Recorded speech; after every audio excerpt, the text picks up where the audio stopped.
toutes et à tous, bienvenue dans le podcast de Paris Basketball On Air pour un nouvel épisode. Cette fois-ci, on va débriefer le match 4 des demi-finales de play-off de Betclic Elite. Paris était dos au mur, Paris devait l'emporter pour espérer tout simplement se qualifier avec un match 5.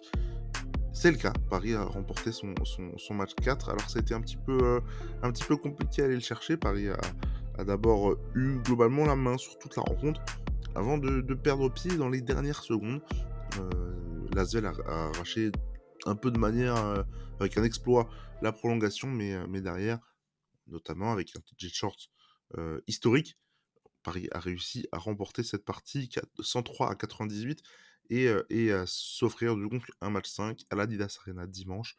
Heu, bon, on va débriefer un peu tout ça. Il y a beaucoup de choses, je pense, à dire dans ce podcast. Et comme là, depuis quelques jours, on est ensemble, c'est Théo qui est avec moi. Salut Théo. Hello. Pas trop stressé devant ce match, heu, Théo? Si, si, bah, ce match, il nous a confirmé quelque chose, il faut pas être cardiaque pour suivre le Paris Basketball. C'était vraiment très compliqué. J'étais au bar avec l quelques membres du staff du club, des abonnés et des parisis et on était une bonne cinquantaine si je dis pas de bêtises et c'était vraiment, on était à Paris à la Villette, c'était très chaud, c'était très chaud. Ouais, c'était très chaud. Paris a eu le match tellement en main que voir, l'Asvel revenir était assez, on va dire catastrophique. Non, on va plutôt démarrer donc ce podcast. Je te laisse d'ailleurs y aller. On a eu l'impression d'un match maîtrisé ou presque côté parisien avec, ce morceau de scénario fou, en fin de temps réglementaire. Voilà, Paris démarre moyennement, prend ensuite les devants, mais se fait rattraper encore juste avant la mi-temps. Petit à petit, le match c'était vraiment un combat de boxe, on avait l'impression de ça, avec des équipes qui se répondaient vraiment coup pour coup. Dès qu'une marquait, l'autre marquait. On a eu, aussi pas mal de difficultés côté Paris à à à défendre sur les intérieurs. C'est pas forcément une surprise. Bref, mais au final, Paris l'emporte. Et est-ce que c'est ça qu'il faut garder en tête? Ou peut-être la manière qui était, peut-être le match le alors il y a eu le match 1 qui avait été très réussi, mais là, c'est vraiment une belle prestation, de Paris? On en parlait après le game 2 si je dis pas de bêtises, où on disait vraiment Paris peut avoir du mal à s'en relever de ce scénario.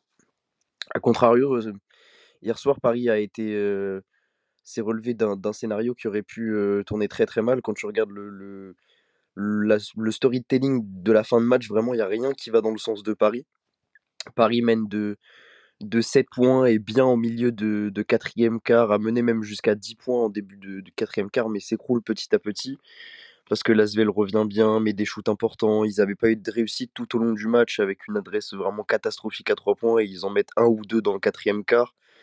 Hem Notamment un gros shoot de Paris Lee, vraiment en step back, improbable, surtout quand tu rentres pas de shoot, je dirais basique tout au long d'une soirée et que, un joueur commence à rentrer ça, ça sent assez mauvais et en fin de match, Paris se laisse rejoindre et par un scénario vraiment qui va pas du tout dans le sens de Paris et il y a cette, perte de balle en toute fin de match, de Nadir sur l'une des dernières possessions. Il reste à peine 30 secondes.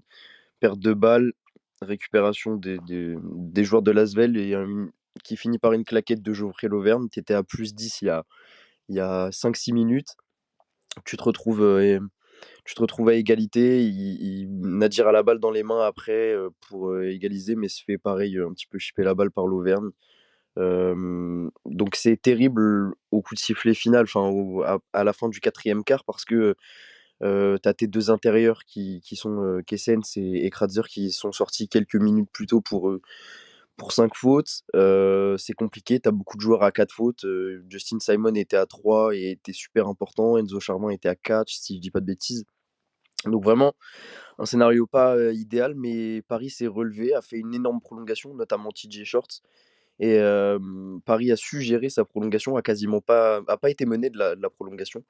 Il y a 2 retours, à égalité de l'Asvel, mais Paris a compté jusqu'à 8 points d'avance et termine, par un +5. Donc vraiment un scénario, inverse un petit peu de ce qu'on disait à la fin du game 2 en mode terrible, Paris va peut-être pas s'en relever, bah, là, c'est l'Asvel qui a pris un gros coup sur la tête parce que, ils, tout au long du match, ils ont bien résisté malgré le fait que Paris a été meilleur, selon moi, sur plein d'aspects, sur l'aspect, collectif. Il y a eu un gros problème, mais ça, on le sait sur cette série, c'est un gros problème avec les intérieurs qu'ont l'Asvel. Paris a eu des problèmes au rebond, ça s'est calmé et ça s'est même amélioré dans la deuxième mi-temps et dans la prolongation. Mais il y a beaucoup de paniers de l'Asvel qui découlent d'un manque de justesse au rebond défensif de Paris. Et du coup, enfin, l'Asvel prend énormément de rebonds offensifs et ce qui donne des paniers assez faciles. Donc, dans pas mal de points, Paris a été meilleur, mais Paris était dos au mur avant ce match. Je sais pas si on peut dire que l'Asvel est dos au mur maintenant, mais la série a peut-être tourné en faveur de Paris et ils se sont bien relevés comme il le fallait. Ouais, la série a peut-être tourné. C'est vrai qu'on a l'impression que l'avantage psychologique qui était vraiment côté parisien après ce match, vu comment ils ont dominé un peu cette partie. Alors c'est vrai, il y a cette fin de match, le rocambolesque là, où l'Asvel arrache la prolongation. Faut dire quand même que Paris mène plus 6 en ayant la balle à 16 secondes de la fin. Et donc là, bah là tu fais une faute à 3 points bête. Ensuite, il y a cette claquette de Geoffrey Levain dont tu parles sur un lancer franc loupé de Paris Lee. Il y a eu, je trouve, beaucoup trop d'amateurisme sur cette fin de match pour que ce soit normal et bien fait. Mais je voudrais plutôt qu'on parle peut-être les choses plus positives avant de parler de négatifs. Bon, le point positif numéro un, je pense qu'on peut, on peut déjà mettre les pieds dans le plat en parlant d'individualité, mais je vais peut-être parler de TJ Shorts, qui, à lui tout seul, en fait, va te chercher la victoire quasiment, hein. On va se donner ses statistiques. C'est 34 points, 4 rebonds, 13 passes décisives, 11 fautes provoquées, 34 d'évaluation. C'est une performance historique en demi-finale de playoff de Betclic Elite. TJ, il a eu de la réussite, pas énormément à 2 points, mais c'est surtout à 3 points, 2 sur 4, ce qui est assez rare pour lui. 10 sur 13 au lancer franc, donc en plus d'être allé sur la ligne, il a été capable d'être récompensé par des lancers rentrés. Et puis, distributeur pour ses coéquipiers, il fait plus de la moitié des passes de l'équipe. Et ça a été vraiment le métronome vraiment du roster contre l'Asvel. Parlons un petit peu du match de TJ, qui a été bien plus que précieux à ce niveau-là. Si tu n'as pas TJ Short à ce niveau-là, probablement que tu prends la porte. Il a tout fait. TJ, il a tout fait hier. On se le disait avant d'enregistrer. Moi, c'est vrai qu'il y a quelque chose qui m'a vraiment surpris. C'est vraiment le fait que à un moment sur l'équipe, le synthé passe et il y a les 11 passes de TJ à ce moment-là. Il y a 11 passes qui sont affichées et je les ai pas vues passer. Il faisait un très très bon match, mais quand j'ai vu qu'il était à 11 passes, à ce moment-là, si je dis pas de bêtises, c'était dans le troisième quart, quelque chose comme ça. Je me suis dit, mais quel match il nous fait en fait. Enfin, c'est fou d'avoir un. En fait, c'est fou d'avoir un joueur comme ça. Je pense que même si on sait la chance qu'on a d'avoir ce joueur, chaque jour, il nous rappelle qu'on a de la chance de l'avoir et que c'est un joueur vraiment exceptionnel. Quand tu fais 34 points et 13 passes, même en overtime, en demi-finale et que t'es dos au mur en demi-finale de playoff, t'es pas n'importe quel joueur. Et il l'a montré, il a été très très bon. Comme tu l'as dit, il n'a pas eu énormément de réussite, surtout en début de match à 2 points. À un moment, il est à quelque chose comme 27%, si je dis pas de bêtises, à 2 points. Et c'était vraiment compliqué sa partie à 2 points, mais il a su un petit peu se réinventer, notamment à la distribution, hein. C'est pour ça aussi qu'à un moment, il compte beaucoup de passes et entre guillemets peu de points, mais il s'est rattrapé en termes de points. Et donc, il a été vraiment super. Et moi, ce qui m'a vraiment impressionné aussi, c'est sa fin de match, c'est son quatrième quart et son overtime, il compile 21 points. Donc, c'est assez fou quand même. Tu mets 21 points comme ça dans une fin de match tendue, serrée, où ton adversaire revient bien et a presque, on va pas dire tout pour lui, mais a pas mal de choses pour lui. Donc, vraiment, il a été exceptionnel. Et comme tu l'as dit, bah, évidemment, s'il est pas là, enfin, ton game est différent et vraiment c'était vraiment extraordinaire ce qu'il a sorti. Ouais, vraiment extraordinaire. Moi, c'est surtout, fin de match et prolongation. Je l'ai trouvé vraiment, rayonnant et je crois que j'ai tweeté à un moment avec le compte, mais c'était peut-être en début de 4e quart-temps, ce serait peut-être bien de voir d'autres systèmes que, juste TJ Shorts qui prend la balle et qui prend du mi-distance. Bah, finalement, en fait, il a fait ça tout le 4e quart-temps et toute la prolongation parce que même en prolongation, on voyait un peu passer sur Twitter, mais je pense que c'est la vérité. Il fait 0 passe. Il prend le ballon, il attend 20 secondes, il prend le pic et il va scorer à mi-distance, en tout cas shooter. Il a eu parfois de la réussite, parfois non, hein. Il y a quand même deux trois tirs de suite parfois qui ne rentraient pas.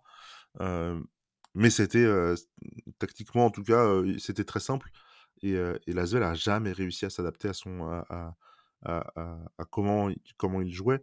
Hem Tu savais globalement qu'il va t'attaquer sur ce genre de situation-là et voilà, et les intérieurs de l'Asvel avaient un peu de mal à défendre parce que, bah, il préfère, il va tellement vite que tu préfères reculer un peu, sauf qu'il recule un peu trop à chaque fois et qu'il est capable d'artiller, voilà, sur le mi-distance. En plus, s'il a personne devant lui, généralement ça fait ficelle et il a été extrêmement efficace dans ce système-là et les fois où justement les intérieurs étaient, reculait pas assez et était pris de vitesse, bah, il faisait faute et lui, il était, il a eu l'intelligence à chaque fois de bien jouer les coups et de bien choisir quand il va driver ou quand il va shooter à mi-distance pour vraiment embêter les intérieurs de l'Asvel. Hem, on va parler peut-être d'un autre intérieur, qui a été, assez surprenant parce qu'on l'a dit en substance, depuis le début de ce podcast, mais on a eu quelques soucis côté parisien avec les intérieurs, mais on en reparlera après, je pense, dans les points négatifs. Mais dans les points positifs, il y en a un qui est sorti du bois un peu, qu'on n'attendait pas du tout et qui a eu, de très, très bonnes séquences. Voilà, Enzo Charvin a joué 20 minutes, a mis 6 points, 8 rebonds, 2 passes, avec 14 d'évaluation. Alors son plus-minus, c'est pas bon, -13, c'est le moins bon de l'équipe et de loin. Mais il est passé sur les séquences où Paris était en difficulté. Et lui, quand il est rentré, à chaque fois, moi, j'ai trouvé vraiment qu'il avait un apport très juste dans ce que le match demandait. Une bataille au rebond excellente. Il s'est trouvé disponible sous l'arceau pour ses coéquipiers pour scorer. Il a été capable enfin, je l'ai trouvé assez juste en fait, dans tout ce qu'il a fait et dans le match. Parle-moi un peu là, du match d'Enzo, Théo. Qui était, voilà, on l'a dit, un peu surprenant au vu, bah, du peu de temps de jeu qu'il a eu, récemment et même cette saison et de peu de qualité qui en ressortait à chaque fois. Benzo, il a fait beaucoup de bien.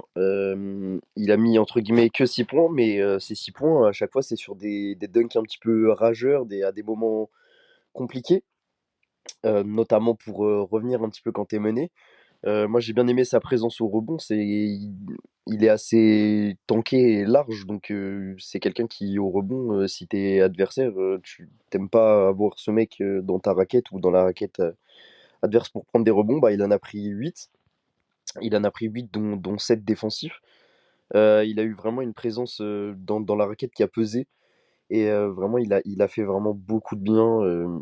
Il a été juste, comme tu l'as dit. Pour moi, il a pas fait énormément d'erreurs. J'ai bien aimé, même si c'est vrai que, comme tu l'as dit, il a un plus-minus négatif et le moins bon de l'équipe. Bah, il a été franchement surprenant.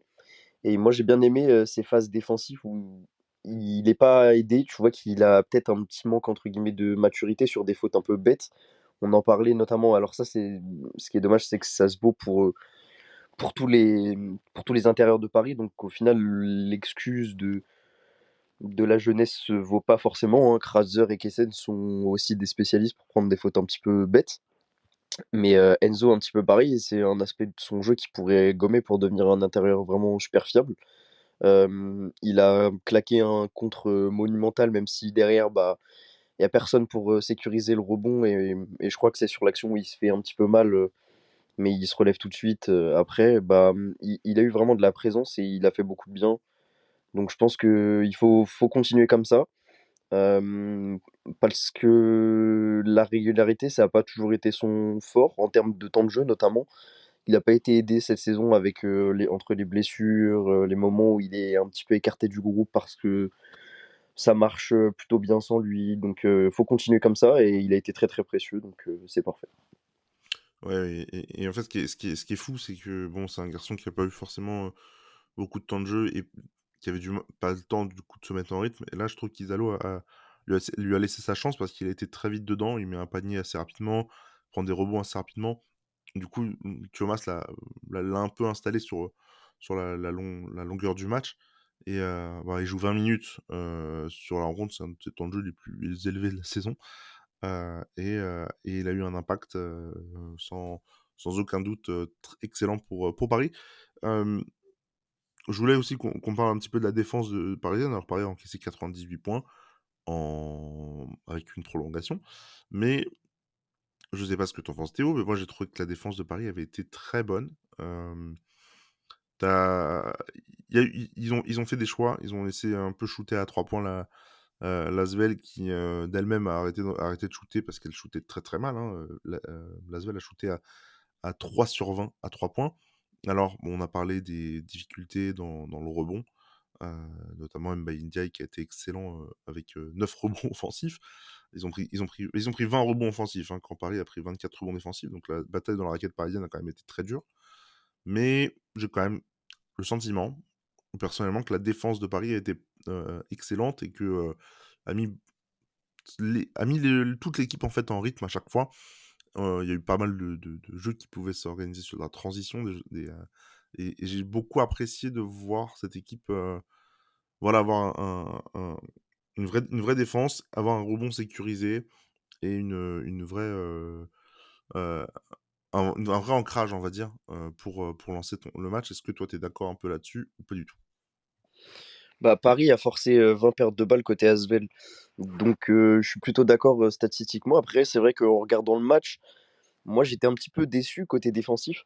Comme je le disais, bah, tu as ce côté un petit peu frustrant avec les intérieurs qui sont capables du meilleur comme du pire. Et hier, pour moi, on n'a pas vu de très très bons intérieurs, notamment sur des fautes prises rapidement. Et ça vaut en défense, hein. C'est essentiellement en défense que Kratzer et Kessen sont pris des fautes très très bêtes. Mais c'est vrai que moi j'ai bien aimé ces flashs un petit peu du début de saison où vraiment t'as tes joueurs qui sortent très très fort, qui savent se replier en même temps et qui cèdent un petit peu, qui oublient pas les aides pour les autres quand ils sont en difficulté. Il y a notamment des séquences où KUD est sur TJ Short et pourtant tu sens pas forcément TJ dominer. Tu vois KUD qui perd ses appuis. Il y en a plein des actions comme ça, pas forcément avec KUD et Shorts, hein, mais et moi j'ai bien aimé aussi cette façon de couvrir l'intérieur où il y a beaucoup de passes qui viennent qui viennent d'en face du panier et qui finissent dans les tribunes parce que tu coupes bien les intérieurs ou alors les joueurs qui veulent couper en ligne de fond. Donc ça a été plutôt bien maîtrisé ça.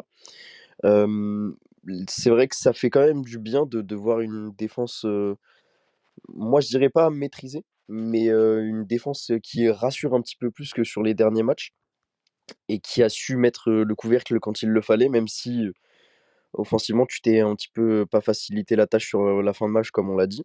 Défensivement, t'as forcé 20 pertes de balles, comme je l'ai dit, donc c'est pas anodin, c'est quand même pas mal. Surtout pour une équipe comme l'Asvel qui en perd pas tant que ça, qui prend plutôt soin du ballon cette saison, même si tout est relatif avec l'Asvel, ils sont capables eux aussi du meilleur comme du pire. Moi, j'ai beaucoup aimé défensivement, individuellement, le match de Justin Simon. J'ai bien aimé aussi la présence de Nadir, ligne de fond, quand il défendait les extérieurs qui voulaient le forcer un petit peu à jouer au poste. J'ai trouvé qu'il a été plutôt bon. Il a forcé une ou deux pertes de balles. Donc, il a été vraiment bon sur cet aspect-là. Ward a été très très bon. Yantunen a pris quelques passages en force, quelques fautes, enfin a forcé quelques fautes offensives, donc il finit à 5 fautes provoquées. Mais ouais, il provoque quelques fautes offensives et quelques passages en force. Il a été bon sur cet aspect-là, mais c'est vrai que la défense c'est un point très important de cette équipe de Paris 2023-2024. Donc ça fait du bien et c'est de bon augure. C'est un petit peu mieux que sur les games précédents. Voilà, c'est un bon match au global, mais défensivement, ça reste, je sais pas si on peut dire, comme tu l'as dit, satisfaisant, mais c'est déjà un peu mieux. Ouais, moi, on prend ce qu'il y a à prendre. Juste avant de passer au point négatif, tu as parlé de Tyson Ward, qu'on avait plutôt tensé dans le match, dans le débrief du match précédent et qui a bien réagi à sa mauvaise série. Là, il a fait un match excellent avec 17 points, de l'adresse à 3 points. On l'a vu tout de suite, hein, d'entrée. C'est lui qui met les tirs euh, pour Paris pour lancer l'équipe parisienne. Il finit à 17 points, 3 rebonds. 12 d'évaluation, mais à 4 sur 9 à 3 points, il a été précieux dans ce secteur-là, là où Paris a eu une grosse adresse, hein, 13 sur 28 à 3 points. Il fait partie de ces joueurs qui ont été très efficaces dans le secteur. Passons un peu là sur les points négatifs. On les a cités plusieurs fois, mais là, on va faire leur procès, c'est parti. On va parler un peu de Michael Kessens et de Leon Kratzer. On le sait, on le répète, Paris a de grosses difficultés à l'intérieur, encore plus contre des équipes qui sont très staffées, comme c'est le cas pour l'Asvel, hein. L'Asvel, là où, très honnêtement, les meilleurs joueurs du match, et même, alors, il y a Edwin Jackson qui a fait un très bon match, mais globalement, les meilleurs joueurs de la série côté Asvel, on va parler de Geoffrey Lauvergne, un peu de Youssouf Afal, même s'il a un temps de jeu très fluctuant et réduit, tu vois, il a joué que 13 minutes hier, et qui a totalement disparu après la mi-temps. Et d'un Mbaye Ndiaye qui hier a complètement lévité et fait une fin de saison exceptionnelle. Mais euh, moi, je trouve honnêtement que le niveau que t'offrent Leon Kratzer et Michael Kessens, il est pas déconnant. Alors, je suis pas un grand fan de Kessens personnellement, mais quand ils sont sur le terrain, on voit là sur ce match, c'est des moments où Paris euh, est en positif, hein, un plus-minus de plus 9 pour Leon Kratzer, plus 8 pour Kessens, alors qu'ils ont joué 11 minutes et 9 minutes. Mais le problème, c'est qu'ils n'ont plus joué que 11 minutes et 9 minutes parce qu'ils font des fautes complètement conne, désolé, mais quand tu vois Leon Kratzer, 2 minutes de jeu, il prend déjà 2 fautes. On voit très vite que l'Asvel veut le sortir du terrain parce qu'il donne tout de suite la balle à Youssouf Afal sur les 3-4 premières actions pour le forcer à faire faute. Alors, sur la première action, il fait faute, la deuxième, il fait pas, et puis la troisième, il fait faute. Heu et bah, la mi-temps reprend, tu te dis: «Bon, faudrait faire attention aux fautes». Il prend sa quatrième tout de suite, Leon Kratzer. Donc il sort, c'est Kessens, et en fait, ils se sont relayés un petit peu pendant le match pour faire un faute, faute, faute. Et juste je crois qu'il restait peut-être 5 minutes, 6 minutes, au moment où Kratzer fait faute. Non, non, il restait même moins de temps que ça. Kratzer fait faute offensive, c'est Kessens qui rentre, tu défends, tu repars en attaque, faute offensive de Kessens, en plus faute technique pour le coach après derrière. Euh, même s'ils ont été dans les moments positifs de Paris, j'ai trouvé leur match et la gestion de leurs fautes. Alors, il n'y a pas que, du coup, il y a le coach aussi, mais je trouve qu'ils font un match catastrophique parce que tu peux pas compter sur eux. Et en réalité, je pense que tu as beaucoup de chance qu'Enzo ait eu un match comme ça à ce moment-là, parce que, bah, encore une fois, hein, sans intérieur, alors que eux ils dominent vraiment dans ce secteur-là, et si t'avais pas d'adresse, bon, tu sors, tu prends la porte directement, quoi. Il y avait même pas de photo. Surtout que tes intérieurs, ils ont un rôle important, que ce soit offensivement ou défensivement. Défensivement, ton intérieur, enfin ton 5 principalement, il sert à sortir très fort sur le porteur de balle et à switcher un petit peu, à revenir, à repartir, à revenir, repartir sur tout ce qui est porteur de balle et revenir à l'intérieur. Et enfin, en fait, c'est fou de se dire que Paris n'a pas été aidé dans ce secteur-là par les deux joueurs qui, cette saison, ont eu le plus de temps de jeu à ce poste-là et sur ces responsabilités-là. Et moi, comme tu l'as dit, ce qui m'a vraiment frustré, c'est sur des fautes vraiment idiotes. Tu peux faire des fautes quand tu es dominé, quand tu sais que c'est des fautes intelligentes. Justin Simon le fait et l'a fait encore hier. Quand il voit qu'il est dominé, tu fais une faute. Le problème avec Kratzer et Kessens, c'est que j'ai pas l'impression que ça soit des fautes très intelligentes. Ils sont deux à faire ça. Je pense que à eux deux, ils en ont trois ou quatre qui sont prises sur des phases offensives où tu poses un écran et t'es statique, enfin, et tu pas statique, tu bouges. Donc évidemment, tu prends faute. Donc c'est dommage quand même, de faire ça alors que tes écrans, c'est un petit peu, entre guillemets, «ta marque de fabrique» pour faciliter la vie de TJ et l'aider. Il y a des moments où, TJ, il est dans la raquette, il a déjà la main dans le panier, on siffle fin d'action, faute offensive, parce que Kessens pousse trop son vis-à-vis pour faire de la place à TJ. Moi, je trouve ça quand même dommage d'avoir des intérieurs au niveau aussi, enfin, si peu fiable, parce que évidemment, on peut rêver de tout, hein, mais les intérieurs, ça va être vraiment le point à améliorer la saison prochaine si Euroleague il y a. Parce que bon, le club nous dit encore que c'est pas sûr malgré des confirmations, voilà. Mais c'est vraiment un point à améliorer. Hem, ça va être compliqué quand même, si ça reste comme ça sur cette fin de play-off.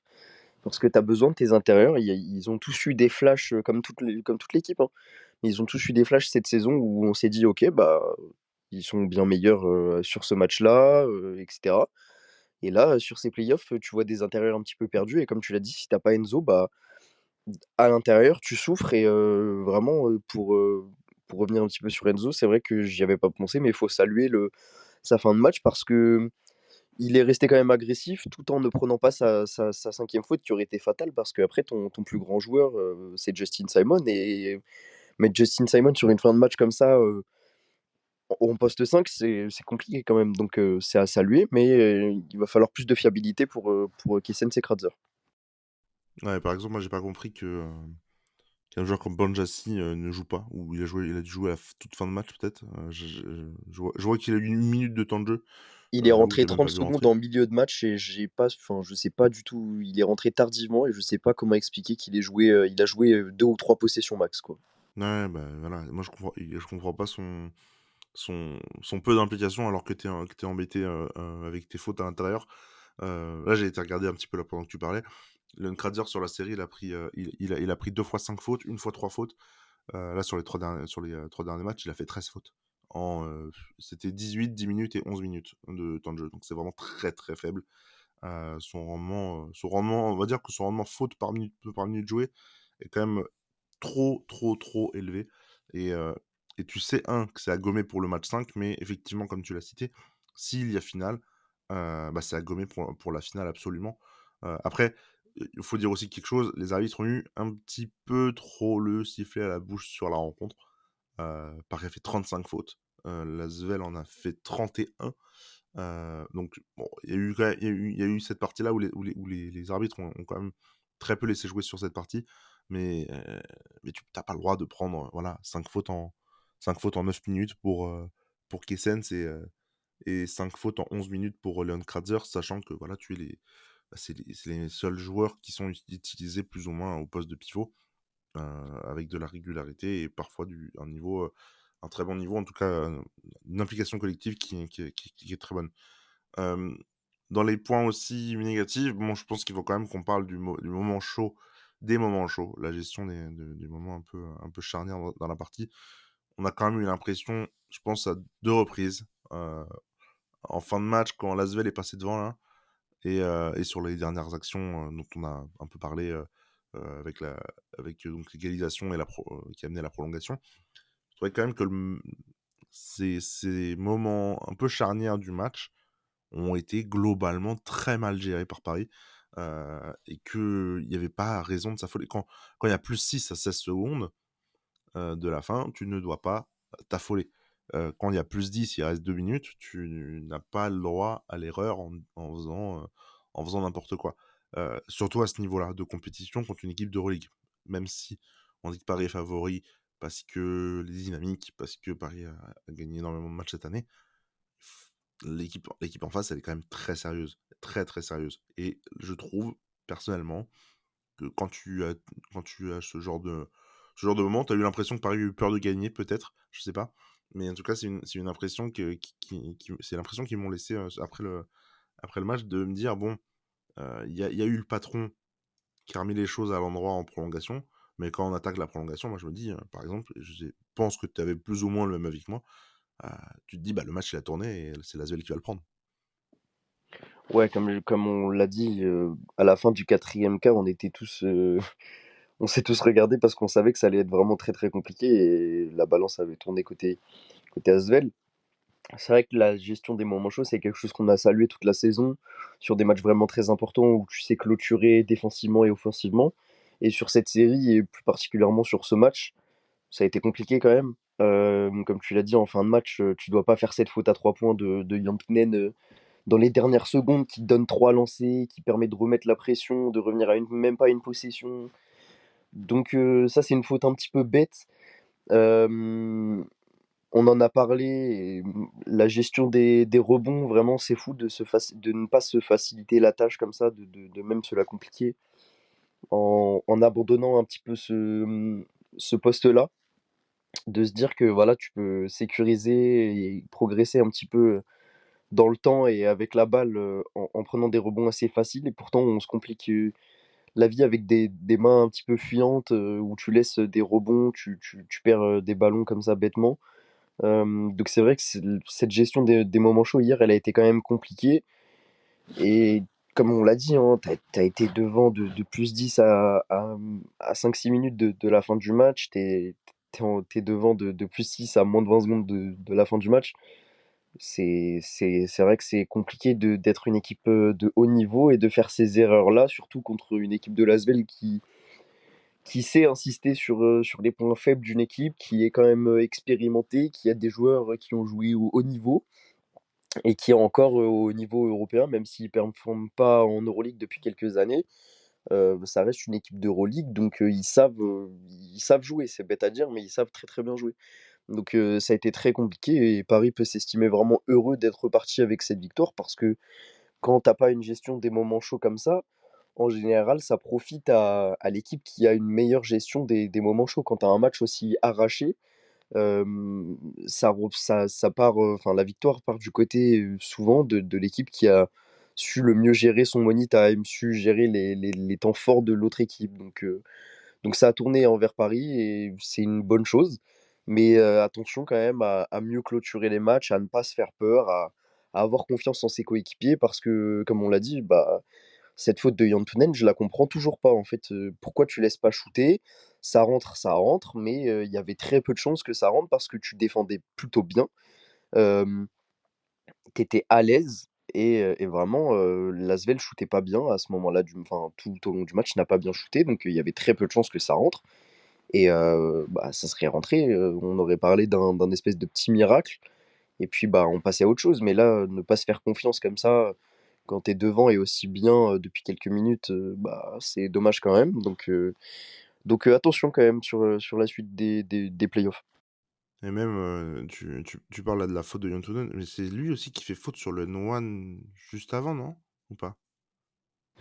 C'est un intérieur, mais je me demande si c'est pas ouais, c'est possible, ouais, ça Parce parce c'est que là probable. aussi, on est sur une faute stupide, mais stupide, heu, Les 2 il mains dans le panier, laisse-le marquer quoi. Enfin, ouais, parce c'est vrai qu'il que de toute façon, il met 2 points, ça changerait la situation, tu vas pas avoir des lancers francs.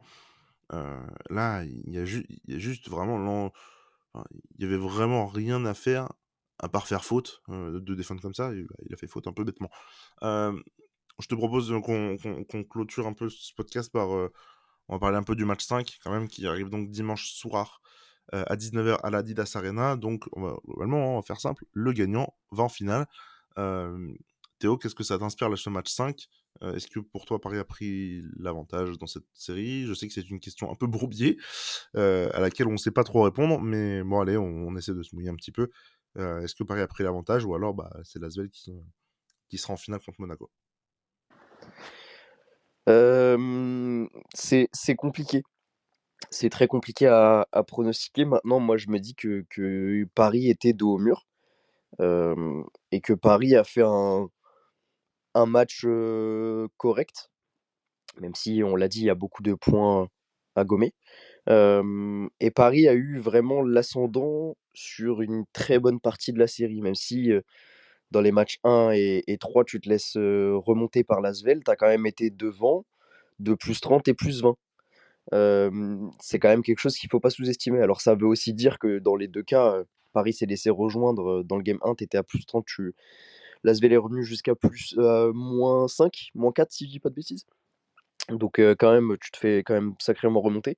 Dans le game 3, Paris était devant de plus 20 et Paris s'incline. Donc c'est à noter aussi, hein, ça marche dans les deux sens. Moi quand même, je trouve Paris au-dessus sur toute la série, malgré le fait que ça a été compliqué sur pas mal d'aspects et que les deux équipes sont à égalité aujourd'hui. Euh, Moi, si je devais pronostiquer quelque chose, je dirais quand même que l'avantage du terrain est à ne pas sous-estimer. Paris sera devant son public, Paris sera à la maison. Il faudra une Adidas Arena énorme quand même dimanche.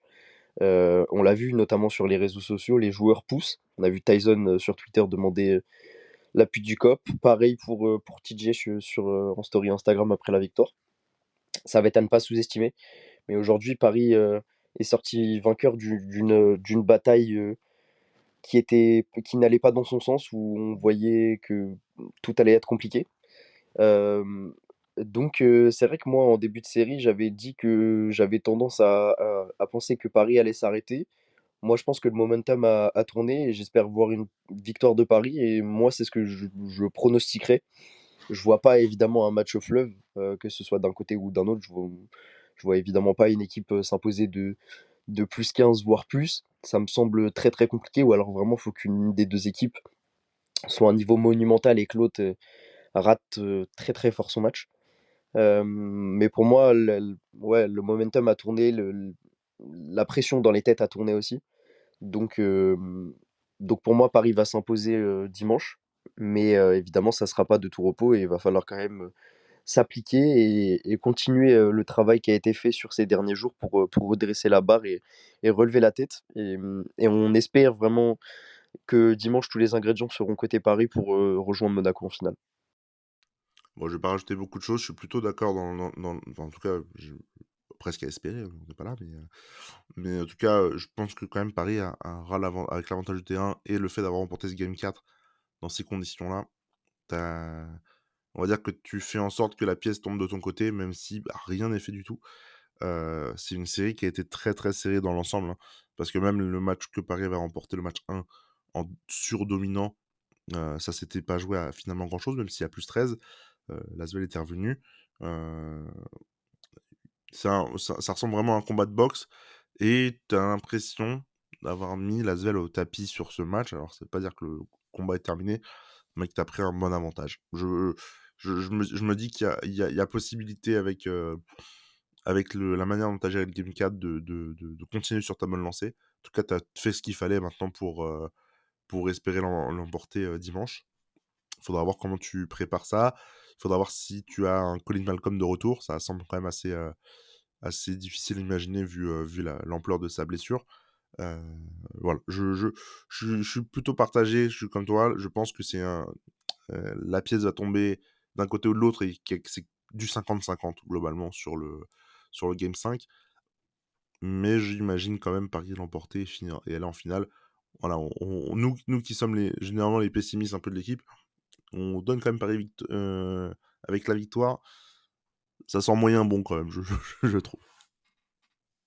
Ouais, en vrai, il y a pas mal de signes qui. Cette saison, on est vraiment sur une saison de signes. Quand on pronostique une victoire en playoff, c'est compliqué. Quand on dit qu'on va perdre, au final, on s'incline. Donc, j'aurais moyennement confiance en nous écoutant, mais j'ai confiance quand même en cette équipe d'avoir fait une saison aussi merveilleuse. Quoi qu'il arrive, tant que la manière est là, je pense qu'on pourra se parler d'une saison évidemment historique, mais même une saison réussie à tous les niveaux. Maintenant, ça serait dommage de s'arrêter là après avoir fait d'aussi grandes choses. Il faut continuer sur cette lancée et on espère vraiment, comme je l'ai dit, voir tous les ingrédients mis côté Paris. Vraiment une Adidas Arena bouillante, une équipe vraiment révoltée et prête à abattre l'Asvel, mais ça va vraiment être compliqué. Donc on espère voir tout ça.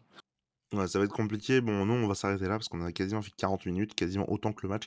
Donc, sur du débrief de rencontre, alors qu'il y a un Game 5 dimanche. Donc, on va vous laisser un peu respirer. Nous, on se retrouve donc dimanche soir, un match à 19h à la Didas Arena entre Paris et l'Asvel pour ce Game 5. je l'ai dit un petit peu là pendant le podcast, mais c'est bien Monaco qui, eux, ont fait le boulot à Bourg et seront au rendez-vous de la finale pour la troisième année consécutive, qui fait quand même office de grand favori, ne se mentons pas. Mais du coup, bah, ça va être Paris ou Lasvel qui affrontera la Roca Team en finale.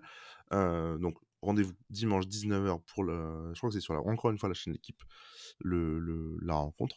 Et puis, nous, on va se retrouver en podcast, peut-être pour le dernier de la saison, on ne sait pas, le débriefer le match 5 entre Lasvel et Paris.